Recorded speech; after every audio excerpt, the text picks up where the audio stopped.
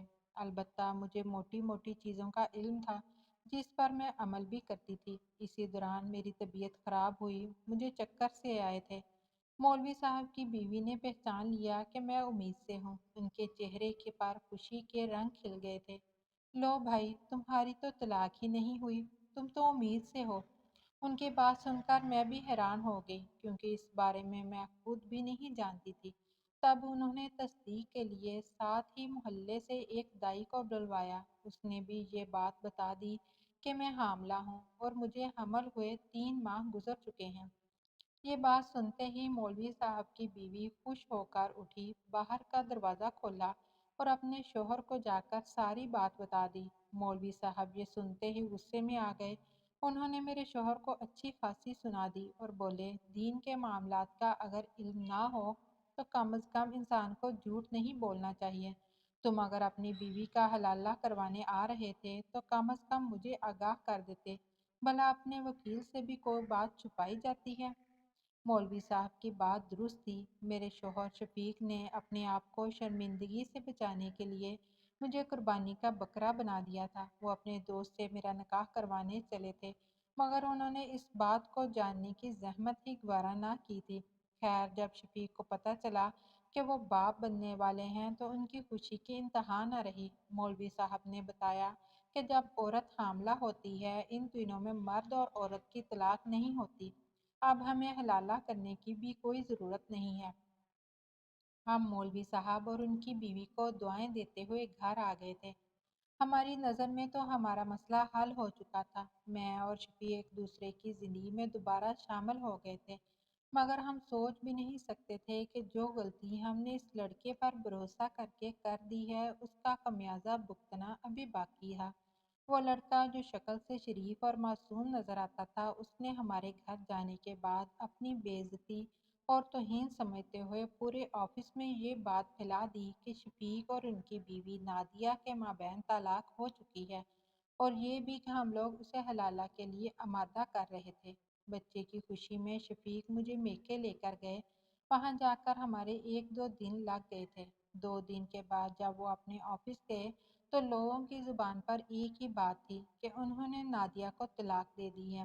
تب شفیق کو بڑی حیرت ہوئی کہ یہ بات سب کو کیسے معلوم ہوئی، اور پھر اس لڑکے کی نوکری چھوٹنے کی خبر نے ان پر یہ بات واضح کر دی کہ اسی آستین کے سانپ نے ان کو ڈسا ہے، اور آفس میں ان کے بارے میں غلط افواہیں بھی پھیلائی ہیں۔ اب لوگ ہمارے بارے میں باتیں کرنے لگے کہ ہم دونوں کے مابین طلاق ہو چکی ہے، مگر ہم پھر بھی ایک ساتھ رہ رہے ہیں، حالانکہ ایسی کوئی بات نہیں تھی۔ مولوی صاحب ہمارے تمام معاملات کے گواہ تھے۔ پھر میں بھی امید سے تھی، مگر شفیق چونکہ اپنے آفس میں سب سے زیادہ معروف شخص تھے، انہوں نے جلد ہی ان معاملات پر قابو پا لیا۔ مگر یہ خبر میرے میکے تک پہنچ چکی تھی۔ تب ایک طوفان برپا ہو گیا۔ اماں ابا بھی ہم پر شک کر رہے تھے، کیونکہ اس دن میری حالت دیکھ کر وہ بار بار سوال بھی کر رہے تھے کہ مجھے کیا ہوا ہے، مگر میں نے انہیں بتایا نہ تھا۔ تب ہم دونوں نے انہیں اعتماد میں لے کر ساری بات بتا دی اور کہا کہ ہمارے مابین جو معاملات ہوئے تھے وہ خوش اسلوبی سے طے پا گئے ہیں۔ اگر ایسی کوئی بات ہوتی تو یقیناً مفتی صاحب کوئی فتویٰ دیتے اور ہمیں اس پر عمل کرنے کا کہتے، مگر خدا کا شکر ہے کہ ہمیں اللہ تعالیٰ نے اس سزا سے بچا لیا تھا جو ہر طلاق دینے والے مرد کے لیے رکھی گئی ہے۔